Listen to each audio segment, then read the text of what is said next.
This story comes to us from a small town in rural West Virginia. Let's take a look at the mysterious case of Randon, West Virginia. Randon was a small Appalachian coal town nestled among dense forests and narrow winding roads. Randon was never on the front page of anything. No celebrities came from there. No major events occurred there. It was just a small town with generations of miners and their families living a quiet, ordinary life. In the fall of 1977, things began to change. Residents started hearing strange sounds at night, a low, constant hum that seemed to rise from the ground itself. Most assumed it was industrial noise from distant mining operations, but no one could actually trace the source. Then the strange behavior of animals began. Pets refused to enter certain rooms of the house. They would stare at the walls for hours at a time and hide in closets. Many of the locals believed that the humming sound was coming from the old mines, deep tunnels carved out beneath the town decades earlier, many of which had been abandoned and sealed off. There were roughly 30 miles of these abandoned tunnels still existing underneath the town. This theory was chalked up to vibrations or unstable rock formations. But as time went on, other unexplained things began to happen. It began with mail. Residents hadn't received their mail in over a week, and when they finally did, it contained some very strange things.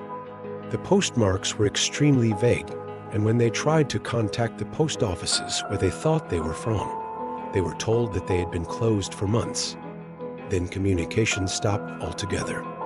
The telephone lines reportedly went dead. Calls couldn't get through, and the switchboard operator couldn't get any connections. Soon neighbors in nearby towns began to notice that no one was driving in or out of Randon, and so a few of them decided to investigate. They drove out to Randon, only to find the roads barricaded with hand-painted signs reading, "Road closed, keep out." This continued for several days. And then on September 21, 1977, a Charleston Gazette reporter named Ken Ward arrived in Randon to see what was going on. What he found was bizarre. He drove to the town only to be turned back by the roadblock. So he circled around to approach from another direction.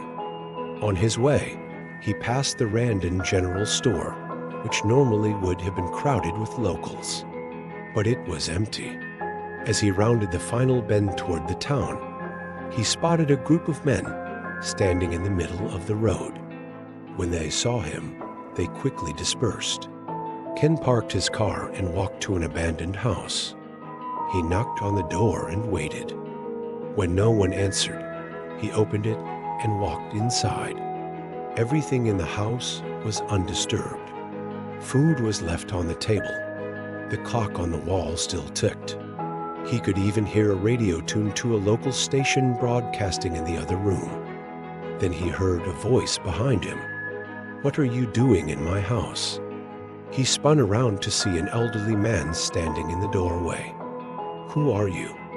he asked. "I live here," the old man replied, "but I haven't seen anyone else since last spring." "What happened to everyone else?" "I don't know," the old man said. "They all just disappeared." The old man explained that when he'd last seen the others, they'd all been in good spirits, planning a big church picnic for the next day. But when he awoke in the morning, the town was deserted. He also told Ken about the strange humming sound that had been keeping him awake at night. At first, he thought it might be a new piece of machinery being tested at the nearby mine. But the sound was always the same, always in the same place. After talking with the old man, Ken drove to the nearby town of Fayetteville to contact the police. But they had no record of anything unusual happening in Randon. He then drove to Beckley, where he talked to George Koger, the head of the State Department of Mines. George decided to accompany Ken back to Randon to investigate. Together, they went from house to house, checking for any sign of trouble. Everything was neat and orderly, as if the inhabitants had simply vanished into thin air. George remembered one family in particular, the Johnsons. They'd been in the process of repairing their roof, but when he touched it, he found that it had already been fixed. Moreover, the couple was nowhere to be found. George discovered that their car was still in the driveway and their dog was still in the yard, but there was no sign of the couple anywhere. George eventually contacted the governor's office, who dispatched 2 senior state troopers to the town. The troopers questioned the handful of remaining residents and learned that the entire town had simply disappeared over the course of one night. But when they asked why the people of Randon had disappeared, no one could give a straight answer. The closest they got was the old man repeating that the people had planned to go on a picnic and then just never came home. At this point, officials grew concerned that there might be toxic gases or other hazards in the town, so they evacuated the handful of remaining residents. But after testing the air and water, they found no evidence of any toxic substances. The only thing they found was an abnormally high level of carbon dioxide, which they attributed to the nearby mine. Over the next few months, the town sat empty and silent.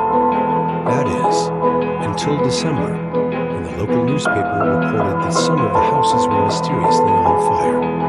Authorities believe that flammable liquids were poured into the chimneys, though none of the fires spread beyond the flues and no one was hurt. On March 1st, 1978, a hiker found a notebook near what used to be the outskirts of Randon. Inside was a series of journal entries. The book was water-stained, its pages brittle and torn. The writing was shaky, as if written in a hurry. One entry read, "It's getting worse. The earth is shaking every night. We can't sleep. Something is under the ground. I'm sure of it. We should have never built our houses here." Another entry read, "There's something under the ground. I don't know what it is, but we shouldn't have disturbed it. The earth isn't quiet anymore, unfortunately. It's impossible to confirm that the notebook belonged to anyone who lived in Randon." In 1982, officials released a report about their investigation into the disappearance of Randon. They concluded that the most likely cause was a series of underground mine explosions that had released toxic gas into the town, forcing its inhabitants to flee. But there was one big problem with this theory. No such explosions had been recorded. The report went on to say that additional research failed to uncover any evidence that could explain the sudden disappearance of the town's inhabitants. Over the years, various theories have emerged to explain what really happened. Some believe that the town was shut down due to toxic gas leaks or underground shifts. Others believe it was a sinkhole event or undisclosed environmental contamination.